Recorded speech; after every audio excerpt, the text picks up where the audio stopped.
Bonjour à tous et bienvenue sur le Morning Call. Je suis Hanan Ferjani, en direct de Pointe-Noire, au Congo. Je suis Robert Kodingo, bienvenue dans cette édition du Morning Call. Nous sommes en direct en français et en anglais.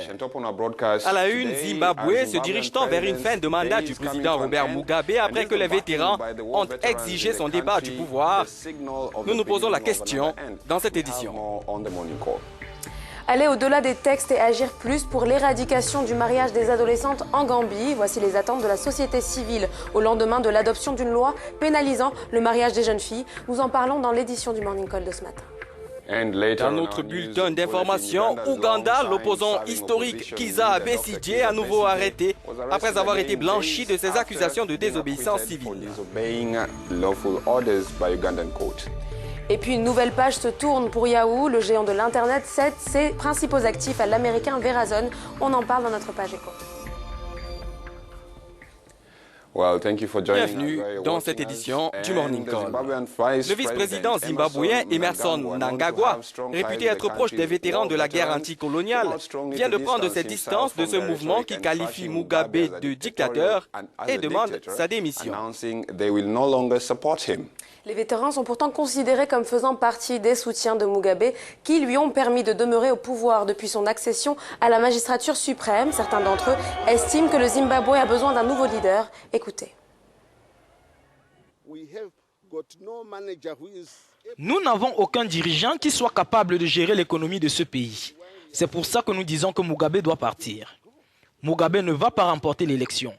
Il ne va pas gagner. Je suis vraiment désolé pour ses conseillers. Ils se trompent parce qu'ils ne sont pas en phase avec la réalité. Premièrement, nous ne nous sommes pas battus pour avoir un centre unique de pouvoir. Et deuxièmement, nous ne nous sommes pas battus pour qu'une seule famille profite de l'économie de ce pays. C'est pour ça qu'il déclare la guerre à son propre peuple. Il mobilise les jeunes contre nous et il déclare la guerre contre les vétérans.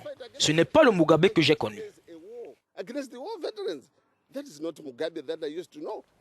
Et puis cette sortie, comme vous pouvez l'imaginer, Robert, a été très peu appréciée par le président zimbabwéen Robert Mugabe, qui les a accusés de trahison et menacé le peloton d'exécution. D'après plusieurs analystes, le divorce entre les vétérans et Robert Mugabe pourrait marquer une étape décisive dans l'histoire politique du Zimbabwe. Le pays vit en effet au rythme de manifestations sociales, à l'image de la grève récemment organisée par le pasteur Mawarire.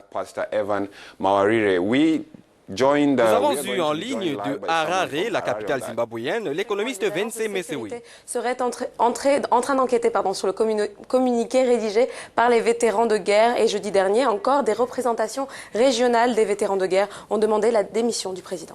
Voilà, je vous le disais, nous avons eu en ligne de Harare, l'économiste Vince Mesewe. On a vu des manifestations de chauffeurs, de fonctionnaires et même des vétérans. Les soutiens de Mugabe sont-ils en train de le lâcher et ses jours au pouvoir sont-ils comptés? Eh bien, ce serait le meilleur des scénarios s'il admettait qu'il est temps pour lui de passer la main. Mais je n'ai pas l'impression qu'on soit dans cette configuration, parce qu'il l'aurait fait depuis s'il l'avait voulu. La seconde option, à mon avis, c'est la pression populaire. Que des jeunes, que des hommes d'affaires, des vendeurs et des hommes d'église lui disent « Écoutez, si vous ne partez pas, nous mettrons le pays à feu et à sang. »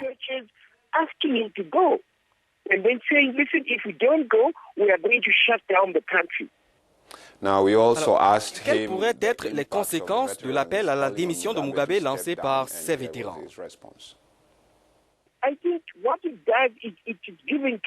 Je crois que cela a pour effet de redonner du courage aux adversaires de Mugabe. Le fait de voir des personnes qui l'ont autant soutenu se retourner contre lui. Mais il est peu sûr qu'il les écoutera, car il est devenu très arrogant.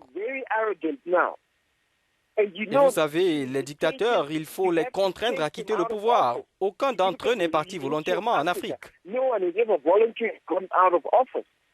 Nous pourrions donc arriver à une phase où il lui est donné un ultimatum. Mais nous n'en sommes pas encore là.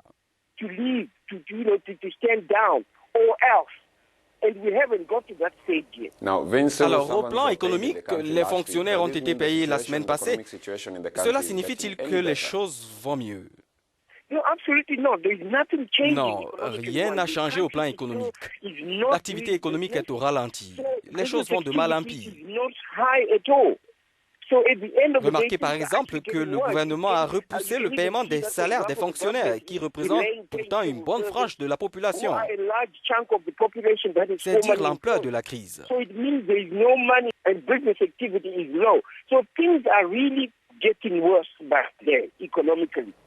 C'était l'analyste économique Vince Museve à Harare, au Zimbabwe.